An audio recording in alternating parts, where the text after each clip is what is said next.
Assalamualaikum warahmatullahi wabarakatuh. A'udzu billahi minasyaitonir rajim. Alhamdulillahi rabbil alamin. Wassalatu wassalamu ala asyrafil anbiya'i wal mursalin wa ala alihi wa sahbihi ajma'in. Allahumma anfa'na bima 'allamtana wa 'allimna ma yanfa'una wa zidna 'ilma. Subhanaka la 'ilma lana illa ma 'allamtana innaka antal alimul hakim. Allahumma amin. Alhamdulillah, syukurillah, kita masih diberi kesempatan untuk bersama-sama mentadabbur surah Yasin berdasarkan kepada buku Al-Quran yang berhikmah. Tuan-tuan puan-puan, insya-Allah kita sambung tadabbur ayat 3. A'udzubillahi minasyaitonir rajim. Innaka laminal mursalin. Sesungguhnya engkau Muhammad benar-benar dari kalangan para rasul.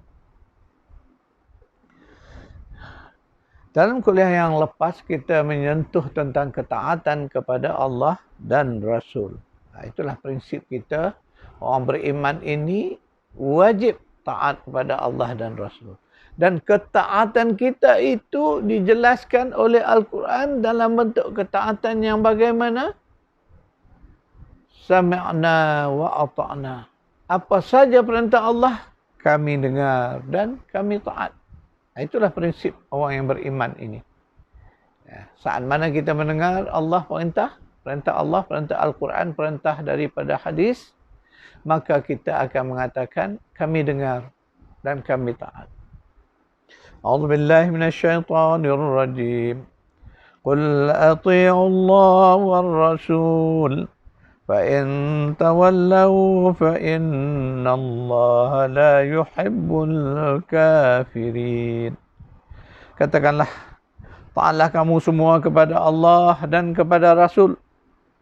Dan sekiranya kamu berpaling, maka ingatlah bahawa sesungguhnya Allah itu tidak menyukai orang-orang kafir. Surah Ali Imran ayat 32.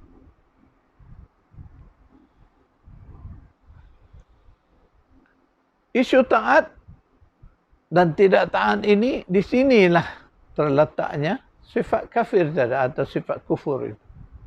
Jadi orang-orang yang beriman, dia taat kepada Allah, taat kepada Rasul. Sedangkan orang-orang kafir, mereka tidak beriman. Sudah tentulah mereka tidak taat kepada Allah, tidak taat kepada Rasul.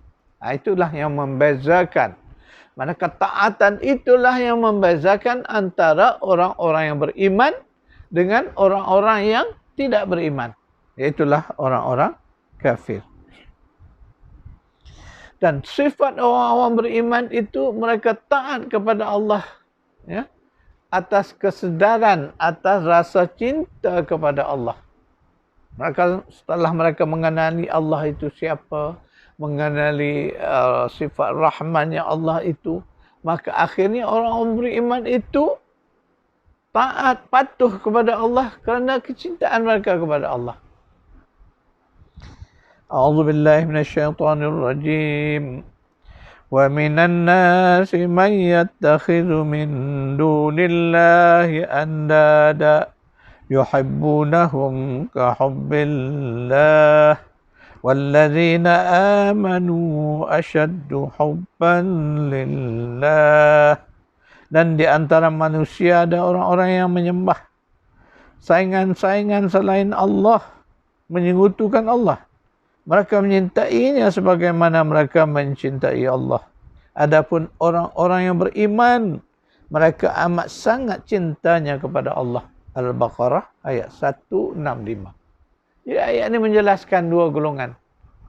Orang-orang kafir itu mereka menyembah berhala, menyembah taghut, menyembah sembahan-sembahan selain daripada Allah. Mereka melakukan dengan sungguh-sungguh, dengan penuh kecintaan. Itulah yang disebut ayat ini. Maka mereka itulah mereka orang-orang yang kafir, kufur kepada Allah. Dan Allah mengingatkan bahawa orang-orang beriman itu sebaliknya mereka itu mencintai Allah. Kerana mereka mengenal Allah, mereka cinta kepada Allah. Kerana Allah itulah sumber segala-galanya. Ini sifat orang-orang yang beriman. Jadi kita nak melihat kecintaan seseorang itu kepada Allah dari sudut mana? Maka kita perlu faham bahawa kecintaan kepada Allah itu perlu dibuktikan. Dibuktikan dengan apa? Itulah dengan ketaatan kepada Allah dan Rasul. Itulah buktinya. Selama mana kita benar-benar taat kepada Allah, itu bukti bahawa kita mencintai Allah. Orang-orang yang beriman, mereka beribadah, mengabdikan diri kepada Allah kerana rasa cinta kepada Allah. Dan cinta mereka itu mengatasi segala-gala yang lain. Jadi hal ini Allah sebut ya di dalam surah Taubah. Mari kita baca ayat. Nak memaham prinsip cinta kepada Allah ni bagaimana. A'udzubillahi minasyaitonirrajim. Qul in kana aba'ukum wa abna'ukum wa akhwanukum wa azwajukum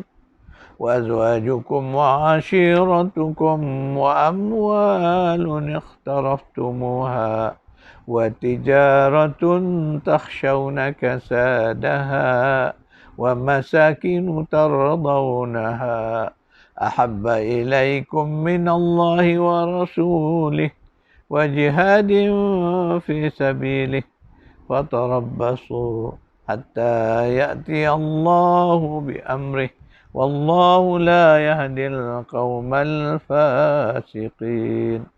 Katakanlah sesungguhnya jika bapa-bapa kamu, anak-anak kamu, saudara-saudara, isteri-isteri, kaum keluargamu, harta kekayaan yang kamu usahakan, perniagaan yang kamu takut kerugiannya, dan rumah-rumah tempat tinggal yang kamu sukai adalah lebih kamu cintai daripada Allah dan Rasulnya dan dari berjihad pada jalannya, maka tunggulah sampai Allah mendatangkan keputusannya.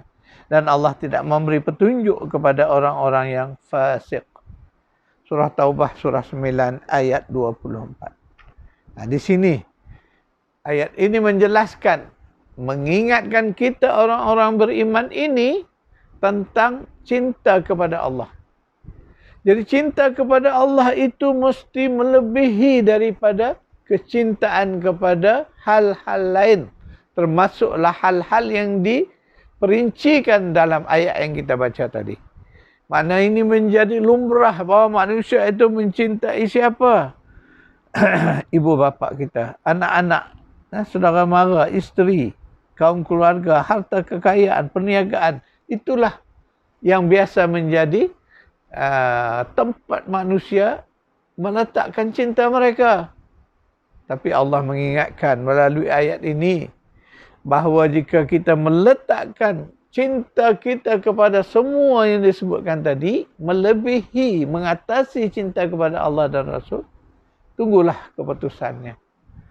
Maknanya kita akan lihatlah apakah risikonya. Itulah ayat peringatan, ya.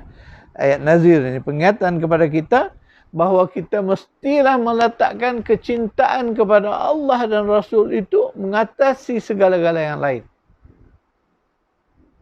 Ini suatu yang diingatkan ya kepada kita orang-orang yang beriman. Jadi ketika ibadah kita lakukan dalam keadaan kita cinta kepada Allah, maka impaknya ialah bertambahnya cinta kepada Allah dari masa ke semasa. Hal ini dibuktikan oleh para sahabat Nabi SAW yang telah membuktikan cinta mereka kepada Allah dengan berkorban, melaksanakan perjuangan jihad di jalan Allah.